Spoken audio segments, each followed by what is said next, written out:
تشخیص دیابت فقط با یک نفس فناوری میتونه همه چیز رو تغییر بده. تا حالا به این فکر کردیم که میتونیم در آینده برای تشخیص دیابت به آزمایش خون نیاز نداشته باشیم؟ امروز میخوام در مورد یک فناوری باور نکردنی صحبت کنم که میتونیم با یک نفس کشیدن دیابت رو تشخیص بدیم. من قرار امروز در مورد مزایا و معایب این فناوری صحبت کنم. بذار اول کمی علمی‌تر نگاه کنیم. وقتی بدن ما چربی‌ها رو میسوزونه، یعنی محصول جانبی به اسم استون تولید میشه. همه ما این استون رو در نفس‌هامون داریم. محققان فهمیدن اگر مقدار استون در نفس بیشتر از 1.8 قسمت در میلیون باشه، میتونه نشونه دیابت باشه. یعنی نفس ما مثل یک آینه میتونه وضعیت متابولیکی بدن رو نشون بده. اینجا بود که ایده ساخت حسگر تنفسی برای تشخیص دیابت شکل گرفت. محققان دانشگاه پین استیت روی این موضوع کار کردند و به یک فناوری فوق‌العاده دست یافتند. حسگری ساخته شد از جنس گرافون. این گرافون متخلخل مثل یک اسفنج ریز عمل میکنه و اجازه میده مولکول‌های گاز وارد بشن. این گرافون با اکسید روی تولید شده. چرا؟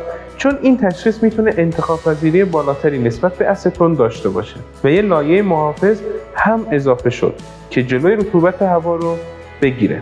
نتیجه چی شد؟ حسگری بسیار دقیق که میتونه در عرض چند دقیقه سطح استون در بازدم رو اندازه گیری کنه. حالا بذار بگم این حسگر چگونه استفاده میشه. کافیه فرد درون کیسه بازدم کنه و حسگر داخل کیسه قرار بگیره و بعد چند لحظه آماده هست. حتی بعد از هر استفاده کافیه به دستگاه 23 ثانیه استراحت بدیم تا دوباره آماده بشه. تصور کنید این کار بدون درد، بدون خونریزی و خیلی سریع و اکونومیک انجام میشه. این یعنی میتونه برای غربالگری گسترده استفاده بشه، مخصوصا در کشورهایی که دسترسی برای آزمایش محدودتره. البته این فناوری هنوز کامل نشده. الان روش استفاده نیاز داره که نفس در کیسه جمع بشه و بعد حسگر در کیسه قرار بگیره. ولی هدف نهایی اینه که حسگر مستقیما زیر بینی یا حتی داخل یه ماسک کوچیک قرار بگیره. اینطوری تشخیص میتونه در هر لحظه و هر مکانی انجام بشه. البته هنوز باید مطالعات بالینی بیشتر انجام بشه تا مطمئن بشیم دقتش همیشه بالاست و خطا نداره. به آینده نگاه کنیم.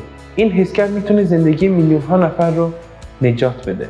نه برای تشخیص اولیه دیابت، بلکه برای نظارت روزانه هم میشه ازش استفاده کرد. پس ما با یک فناوری روبرو هستیم که میتونه انقلابی در تشخیص دیابت باشه. فقط با نفس، بدون درد، سریع و ارزان. هنوز راه طولانی در پیش داریم، ولی اگه همه چیز خوب پیش بره، شاید در آینده نزدیک حسگر تنفسی جایگزین بسیاری از تست‌های تهاجمی بشه. به نظر من این فناوری خیلی کاربردیه. دوست دارم نظر شما رو بپرسم. آیا حاضری به جای آزمایش خون از یک حسگر تنفسی استفاده کنی؟ حتما نظر تو برام کامنت کن. و کانال من رو سابسکرایب کن. ما تازه اول راهیم و در آینده میخوایم خیلی چیزهای شگفت‌انگیز رو با هم دیگه کشف کنیم. تا ویدیوی بعد، بدرود.